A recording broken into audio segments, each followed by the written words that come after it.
Welcome. My name is Steve Hankal, and I am going to show you a little bit of the method I use to paint universe-inspired paintings. Some examples that we showed before, and but I'd like to describe some of the equipment and paints and a lot of stuff here, but it won't take long to go through it. First of all, this is an important part of a painting. This is what I want to, this is like a sketch that you'd sketch if you want to do in the beginning, to give you an idea of what the painting, the elements that you want in it, and it's small and you can adjust it. And then there's 3 different types of media that I'm going to use. Number 1, paint in a tube like this is called hard, full-bodied acrylic, and I've got a lot of that. There's some of this right here that is luminous color. It's also it's full-bodied, and then we have liquid acrylic. Now this may not be the color that I'll be using, but I've got several bottles of different colors. And then we have ink. This is also colored ink acrylic. Now all these I use in painting these inspired from the universe or space. Some of this other stuff, these cups, things like this, they're round, and I use them to help me get the planets onto here. And I've got a negative and a positive. I cut this out. You can use anything. You can use a lid off of, I think that's yogurt or something. Anyway, we got positive and negative. And what I like to do is, I'll come up here, if I want to plant there, I can paint in that. Now sometimes I have the color up there that I want already for a planet, and I'll put this up, hold it, and then I'll paint around it. And then I'll change the texture and the color and the intensity of that.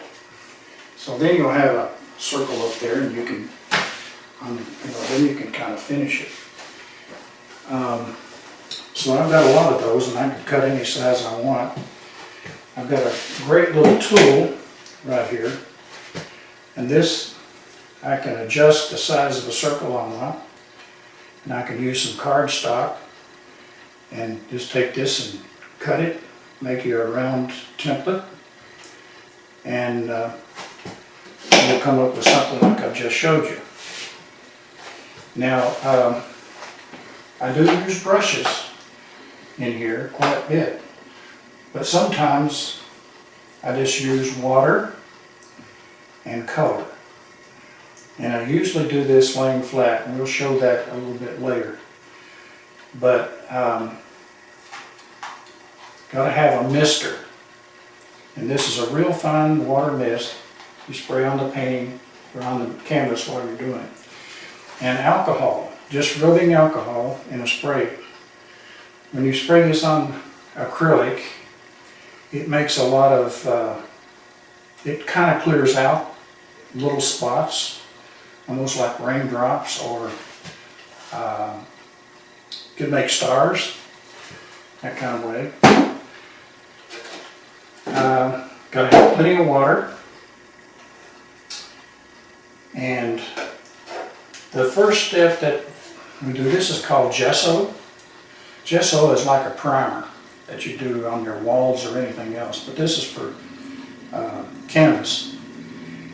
Now, you can buy canvas at any art store, but I always like to put a couple of coats of gesso on any that I buy, or they have canvas boards. I always put a couple of coats on there before I decide to do a painting on it, because I can make the surface the way I want it. And I mean, you can have texture, you can have it real smooth. In this case, I like for it to be really smooth. After I put a coating on there and I let it dry, I have my little emery board that I make from just a piece of wood and some sandpaper stapled onto it. And I get the canvas real smooth, wipe it down, put a second coat on, and go through the same thing again. Now,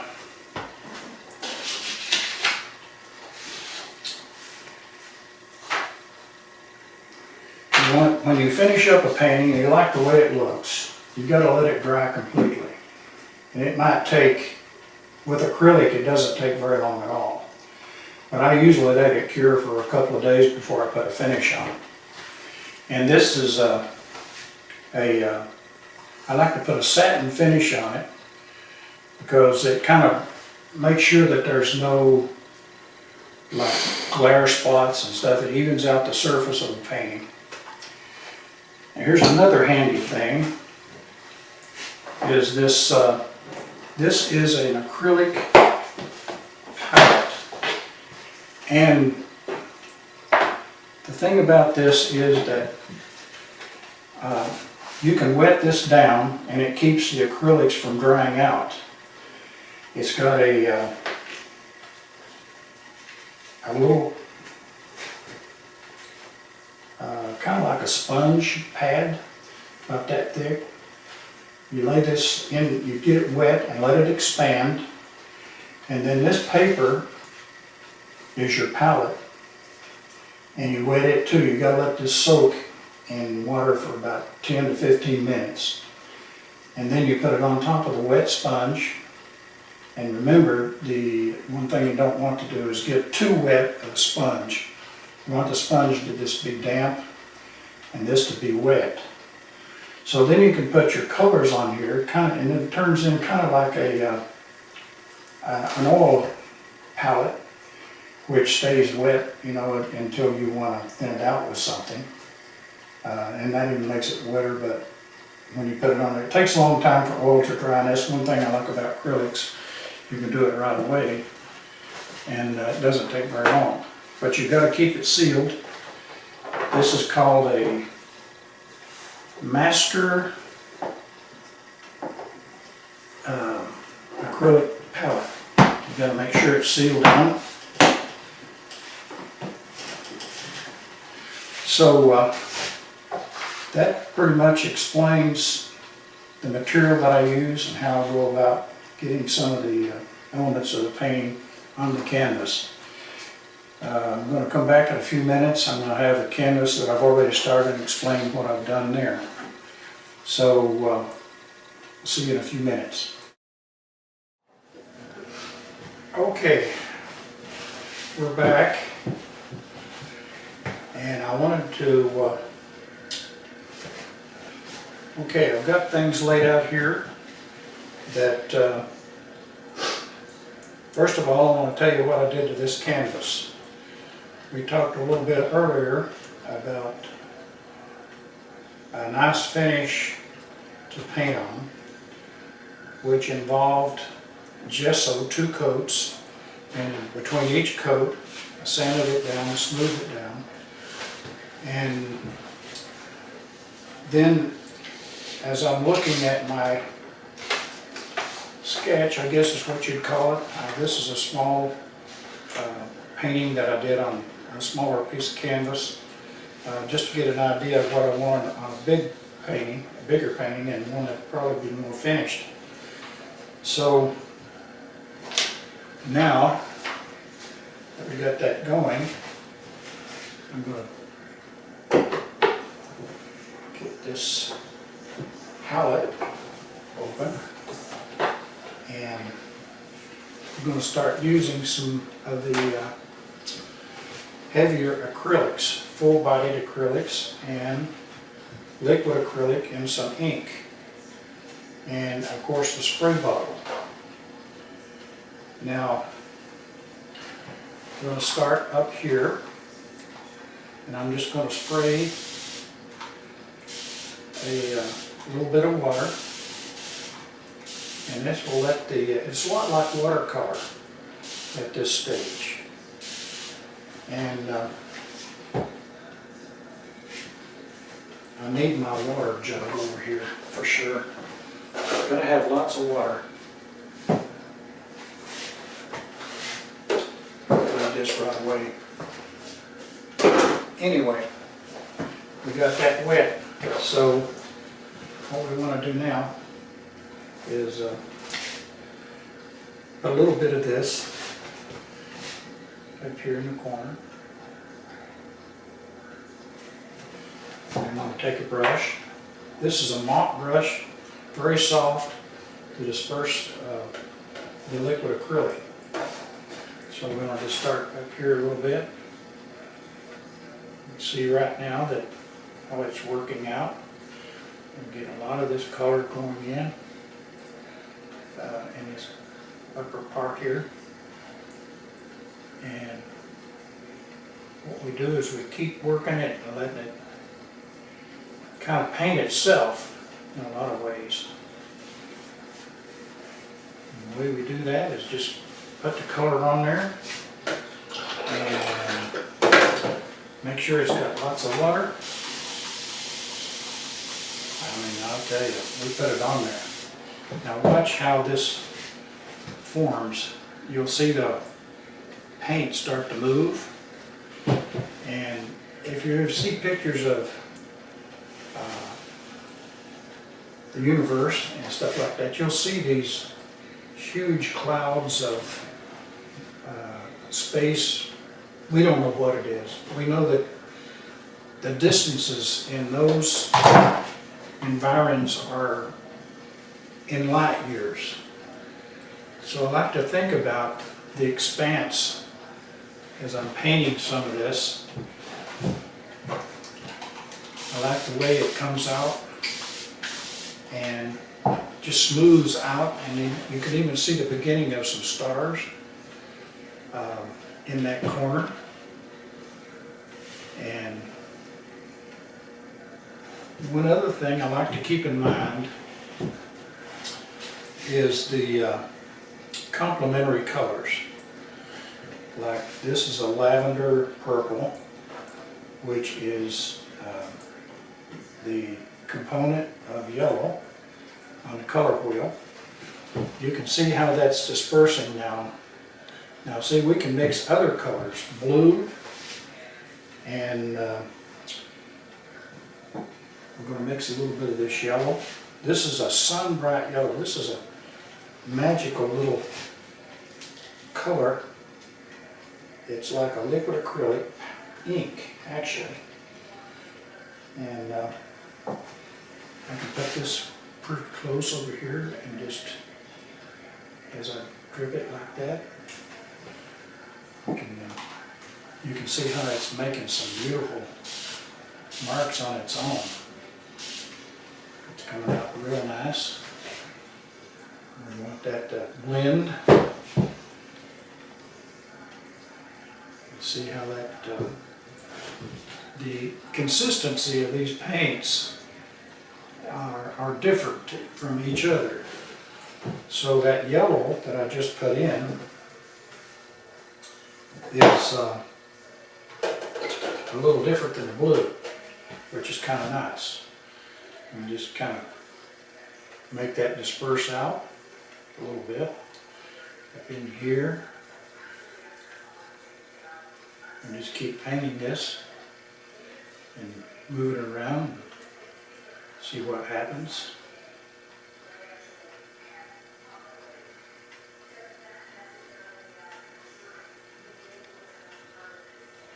And see a little green in there because the blue is starting to mix with the orange and yellow.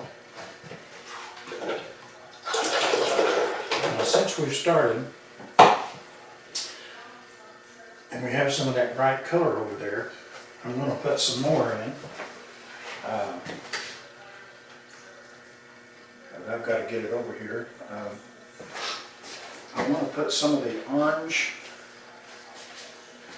in that area.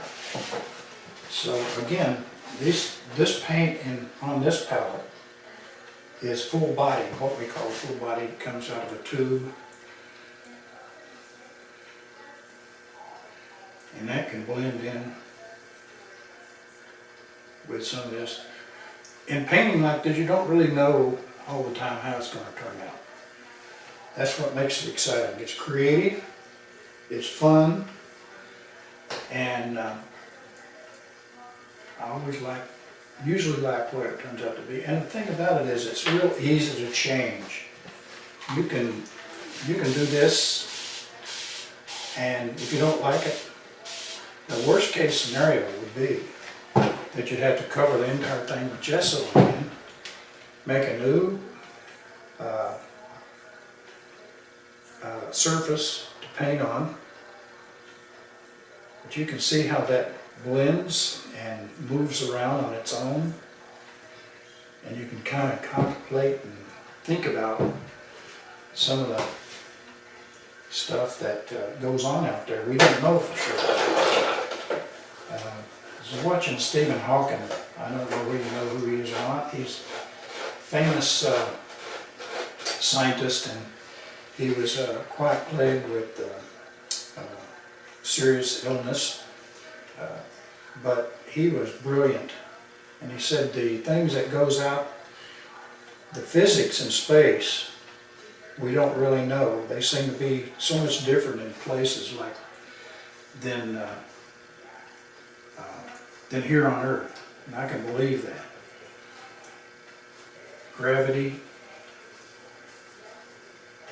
and even gravitational pull and black holes. We don't know what the physics of those phenomena are out there. It's amazing. I love it. I love to think about it. I like to read about it and see it.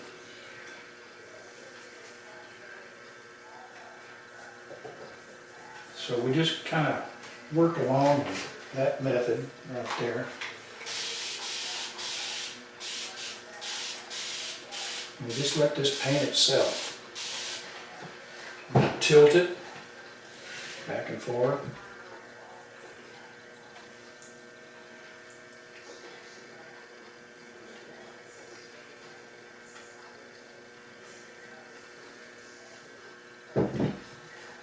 Now when this dries, we can come in and put our planets in.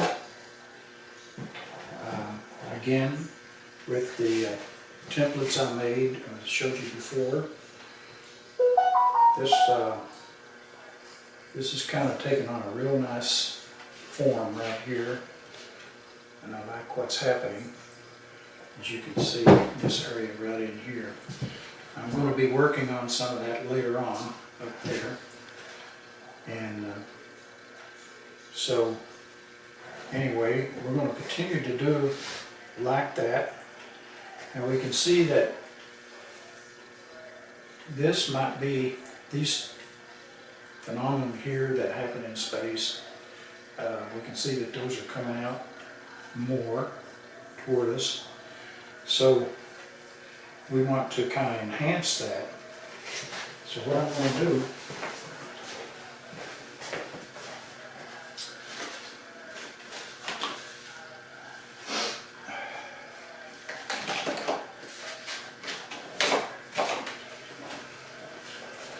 I've got this called luminous yellow, and this is a nice color.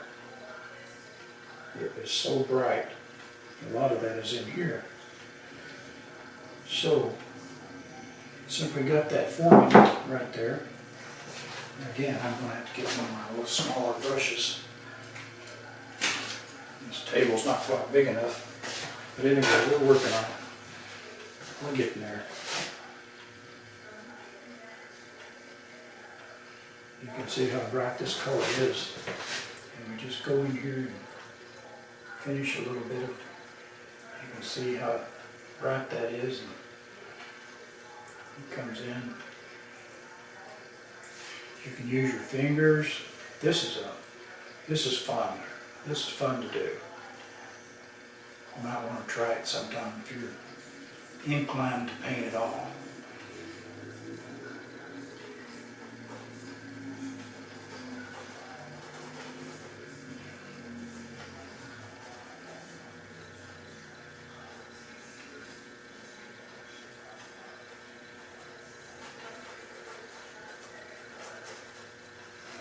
All right, now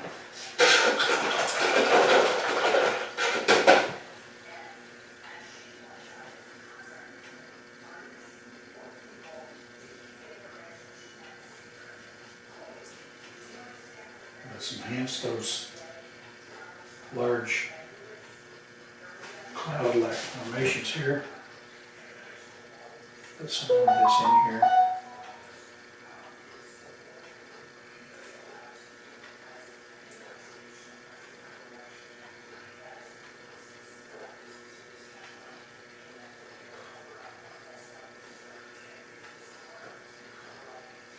So you can just kind of make up your own space. You know, there's infinity in space, but there's also, when you think about it, when you use your imagination and work on things and just experiment, have fun, make it a beautiful thing.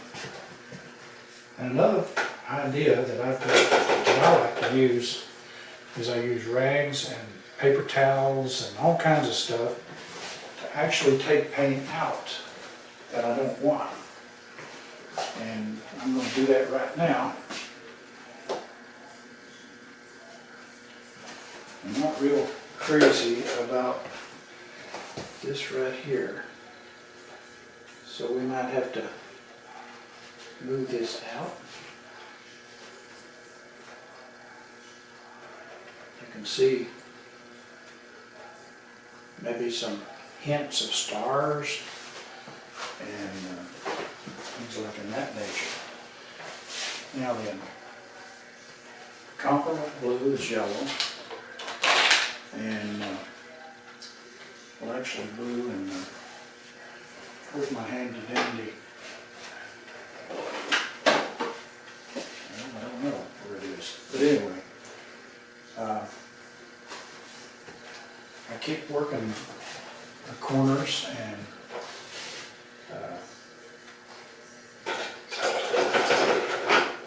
different colors.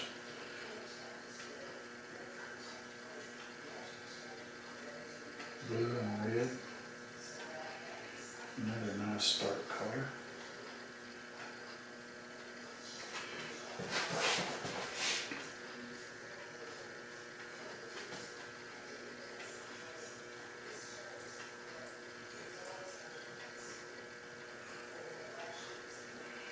See, if I wanted to, considering it, what we can do is use the template again that we talked about the other day, or in the last session.